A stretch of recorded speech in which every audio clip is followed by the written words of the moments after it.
Hello दोस्तों, नमस्कार। स्वागत है आपका आज की इस वीडियो में। आज की इस वीडियो में बताने वाले क्लास 10वीं की प्रश्नवाली 3.4, ठीक है, जो कि क्वेश्चन नंबर 1 का पॉइंट 1, ठीक है। तो क्वेश्चन नंबर 1 में करा है, निम्न रैखिक समीकरणों के युग्मों में से किसका एक अद्वितीय हल है, ठीक है। अद्वितीय हल है, किसका कोई हल नहीं है, या किसके अपरिमित रूप से अनेक हल है। अद्वितीय हल की इस स्थिति में उस ब्रज गुना विधि से ज्ञात कीजिए, ठीक है। तो यहाँ पर कह रहा है अद्वितीय जो हल होगा, ठीक है, अद्वितीय हल का क्या करना है, उसे ब्रज गुणन विधि से ज्ञात करना है, ठीक है। तो चलिए इसको हल करते हैं। तो क्वेश्चन नंबर 1 का पॉइंट नंबर 1 में दिया है x-3y-3 बराबर 0 और 3x-9y बराबर -2 बराबर 0, ठीक है। चलिए इसको हल कर लेते हैं। चलिए तो क्वेश्चन नंबर 1 का पॉइंट नंबर 1 हमने यहाँ पर नोट कर दिए, ठीक है। दिया है x-3y-3 बराबर 0, ठीक है। समीकरण 1 हो गया।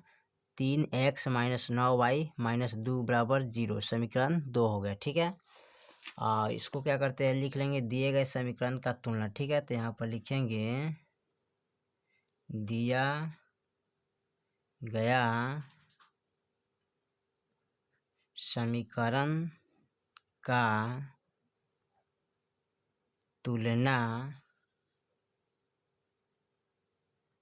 रैखिक समीकरण का व्यापक रूप से करने पर, ठीक है। चलिए तो इसको हम व्यापक रूप से तुलना करते हैं। तो यहाँ पर लिखेंगे, चूँकि फार्मूला इसका होता है ax plus by plus c, ठीक है, बराबर 0, समीकरण 1 हो गया। फिर लिखेंगे ax plus by plus c बराबर 0, समीकरण 2 हो गया, ठीक है। अब इसको क्या करते हैं, a1 मान लेते हैं b1 और इसको c1, a2 b2 और c2, ठीक है। तो यहाँ पर यानी कि समीकरण 1 में समीकरण 1 के मान रखेंगे, समीकरण 2 में समीकरण 2 के मान को रखेंगे, ठीक है। तो यहाँ पर चलिए लिख लेते हैं। यहाँ पर a1 है तो a1 का मान यहाँ पर कितना है, x है, तो x में क्या छिपा रहता है, 1। तो यहाँ पर लिखेंगे a1 बराबर 1, ठीक है। उसके बाद b1 बराबर, ठीक है, तो b1 का मान कितना है, -3, तो यहाँ पर लिखेंगे -3। उसके बाद लिखेंगे c1 बराबर, तो c1 का मान कितना है, -3, तो यहाँ भी लिखेंगे -3, ठीक है। उसके बाद लिखेंगे a2 बराबर, ठीक है। तो यहाँ a2 का मान यहाँ 3 है तो 3 लिखेंगे, ठीक है। उसके बाद b2 बराबर, तो b2 का मान कितना है, -9, तो -9 लिखेंगे। c2 बराबर, तो c2 का मान कितना है, -2, तो -2 लिखेंगे, ठीक है। अब इसको क्या करते हैं, अनुपात में कर लेते हैं, ठीक है। यानी कि a1 बटा a2, ठीक है, यानी कि 1/3 हो जाएगा, ठीक है। b1 बटा b2 यानी कि -3 बटा -9 हो जाएगा, ठीक है। उसके बाद लिखेंगे c1 बटा c2 बराबर -3/2, ठीक है। अब यहाँ पर देखिए ये 1/3 के 3 हो जाएगा, ये माइनस माइनस कैंसिल, 3 एकम 3, 3 3 9।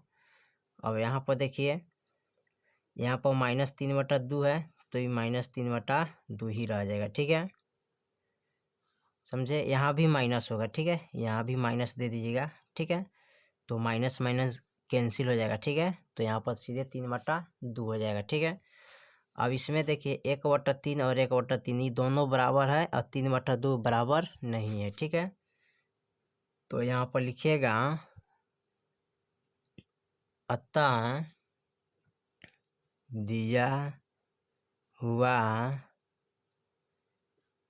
रैखिक, ठीक है, रैखिक समीकरण का युग्म बराबर, ठीक है, यानी कि